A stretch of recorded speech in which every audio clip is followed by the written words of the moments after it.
Olá, pessoal do oitavo ano! Finalmente chegamos à nossa última parte deste módulo e aí vamos dar continuidade, sobre as ISTs e nós vamos falar um pouquinho sobre o exemplo da AIDS, né?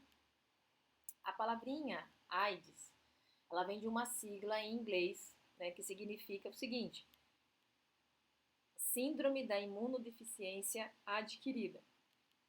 A sigla correta para nós deveria ser SIDA, né? Síndrome da imunodeficiência adquirida. Mas a gente utiliza aquela palavrinha que vem do inglês. Ela é causada então pelo vírus, né, HIV, que ataca e destrói as células, né, imune humano, ou seja, as células de defesa do nosso organismo. E aí então o nosso sistema fica debilitado. Com as defesas enfraquecidas, a pessoa com AIDS torna-se vulnerável a uma série de doenças infecciosas oportunistas, tá? E aí, qualquer doença, né, pode levar aí o indivíduo fragilizado a situações mais complicadas. Então, a AIDS é uma infecção sexualmente transmissível, então a gente tem que tomar cuidado. E a principal forma de transmissão, né, do vírus, do HIV, se dá por meio do ato sexual de qualquer modalidade. Pode ser vaginal, anal e oral. Então, olha o cuidado. Quando ocorre sem proteção adequada, né, de preservativos, pode ocorrer também por meio de transfusão de sangue. A mãe com HIV positivo, né, também pode transmitir o vírus ao bebê durante a gravidez, o parto ou o aleitamento materno, então a gente tem que tomar cuidado. Atualmente a gente sabe que existe tratamento disponível para reduzir as chances dessas formas de transmissões, tá? Agora, durante o acompanhamento pré-natal, a gestante deve ser orientada quanto aos cuidados necessários para reduzir a transmissão para o bebê, né? Então isso é importante. Quando os medicamentos são tomados corretamente durante a gravidez, quase 100% das crianças nascem sem o vírus, né? Então não é porque a mãe está doente é que a criança vai nascer doente, né? Então, infelizmente, a AIDS, ela é uma ST que ainda não tem cura. Existem o que? O desenvolvimento de drogas antirretrovirais, ou seja, né, para combater o vírus, que reduzem a proliferação, ou seja, a reprodução desse vírus, aumentando a expectativa de vida dos HIV positivos. E isso faz com que eles possam viver com o vírus e levar uma vida praticamente normal. Então, melhora essa expectativa de vida. Mas isso não significa que a AIDS tenha deixado de ser uma síndrome grave, né? Os medicamentos são muitos, por isso dizemos que o tratamento se dá pelo coquetel anti-AIDS. Mas não podemos esquecer de um detalhe importante, que eles têm efeitos colaterais. E algumas pessoas, né, podem ter problemas mais sérios com relação a esses efeitos colaterais, né? As pessoas, mesmo medicadas e sem sintomas, ainda podem transmitir o vírus, então a gente tem que tomar cuidado com relação a isso. Então, olha lá, existe uma confusão em relação a dois termos, HIV e AIDS. Vamos entender a diferença. O HIV é a abreviação do nome do vírus e a AIDS é a doença causada por esse vírus. O termo soro positivo, né, e portador, soro positivo ou portador, tem significados semelhantes, só que a gente prefere utilizar o termo soro positivo, tá? A pessoa tem o vírus, foi identificada, mas não necessariamente manifesta. Então, em um teste sorológico, detecta-se a presença do vírus. Por isso, a pessoa, então, ela é considerada soropositiva ou portadora do vírus, né? Aí, ser soropositivo, né, não é o mesmo que ter AIDS. Então, agora é que vem a diferença, tá? Quando você tem o conjunto dos sintomas, ou seja, né, da síndrome, só se manifesta se o sistema imune do paciente não conseguir se defender de doenças oportunistas. Então, se a pessoa tiver o vírus, mas não tiver doenças oportunistas, ela é só soro positiva. Agora, se essas doenças oportunistas se manifestarem com maior frequência, ela está desenvolvendo, né, a doença, tá? A AIDS. Então, vale ressaltar que nem todas as pessoas vivendo com HIV vão desenvolver a AIDS. E o vírus não é transmitido por meio do convívio social. Então, isso é muito importante. Você pode conviver normalmente com uma pessoa que tenha, né, o vírus, porque não passa por aperto de mão, não passa por beijo, né, no rosto e nem por abraço, tá? A gente sabe ali das formas de transmissão. Isso aqui não é forma de transmissão nenhuma. O aperto de mão, o beijo, né, e o abraço. E só para lembrar que aqui, ó, dia 1º de dezembro é o Dia Mundial contra a AIDS, né? É onde, né, a gente tem ali um maior número de propagandas, né, relacionadas aí à AIDS, tudo bem? Vamos lá.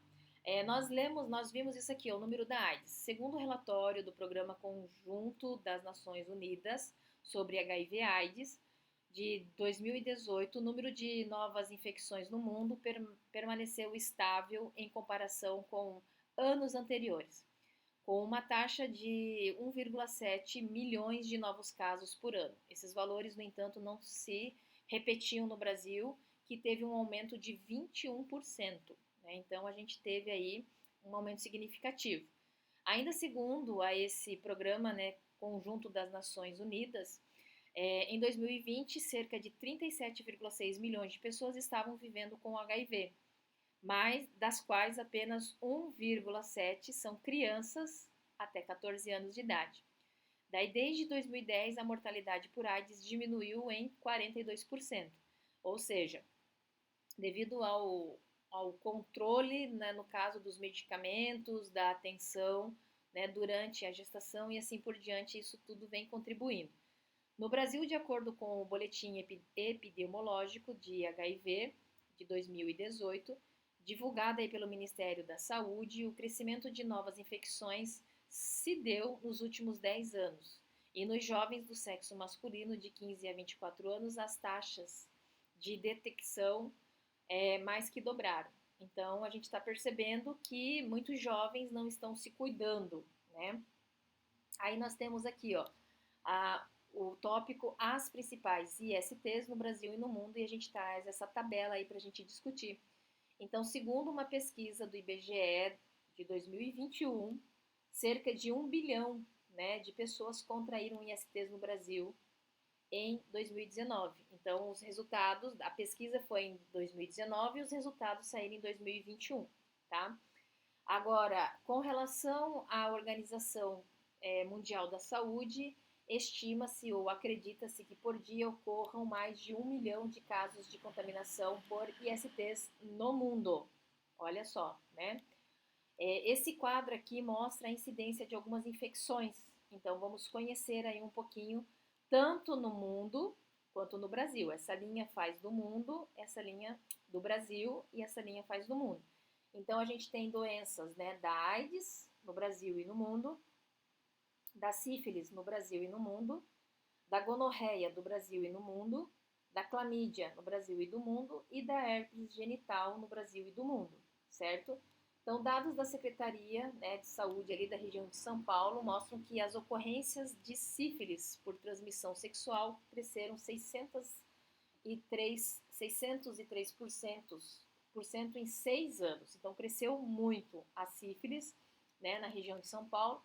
Em outros estados, essa situação não é menos preocupante, ela também vem crescendo.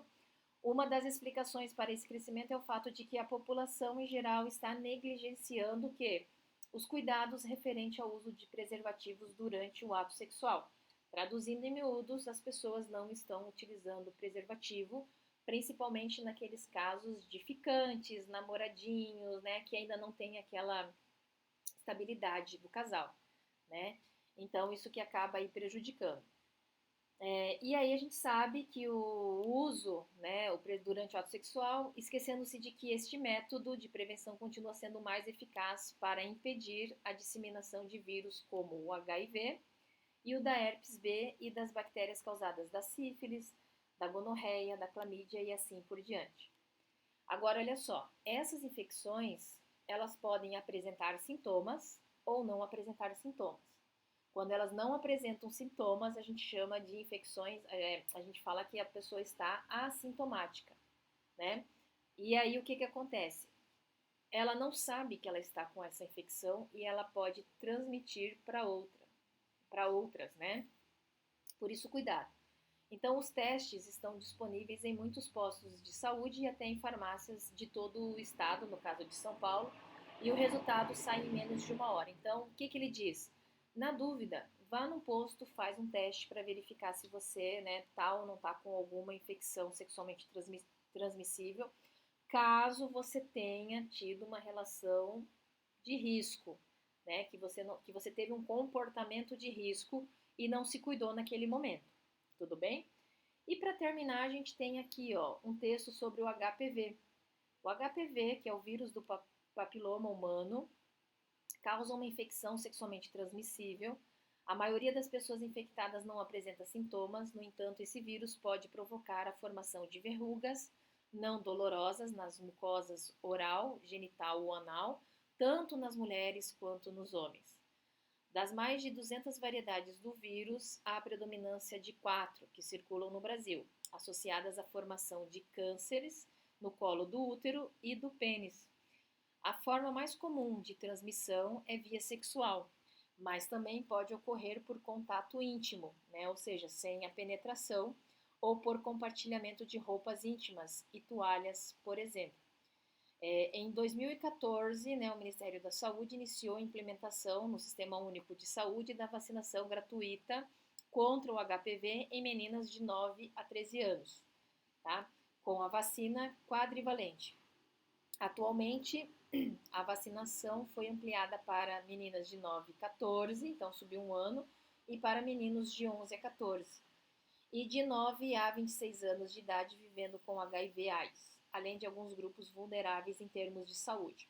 O que seria essa vacinação para esses pré-adolescentes? Né? É que já estaria então imunizando eles, já que eles não tiveram, entende-se que eles não tiveram se o a iniciativa, né, da relação sexual, então eles já ficam protegidos, né, logo no início aí. O estudo epidemiológico sobre a prevalência nacional de infecção pelo HPV, constatou que das 7.586 pessoas testadas, 54,9% tinham vírus e 38,4% apresentavam alto risco de desenvolver câncer. Ou seja, desses 54, quase 55%, a gente tem quase 40%, né, risco de desenvolver câncer. Ou seja, quais são os cânceres que a gente viu? Colo de útero nas mulheres e de pênis nos homens, né? Então, pessoal, o que eu queria falar com vocês era isto e eu aguardo vocês numa próxima oportunidade. Tchau, tchau!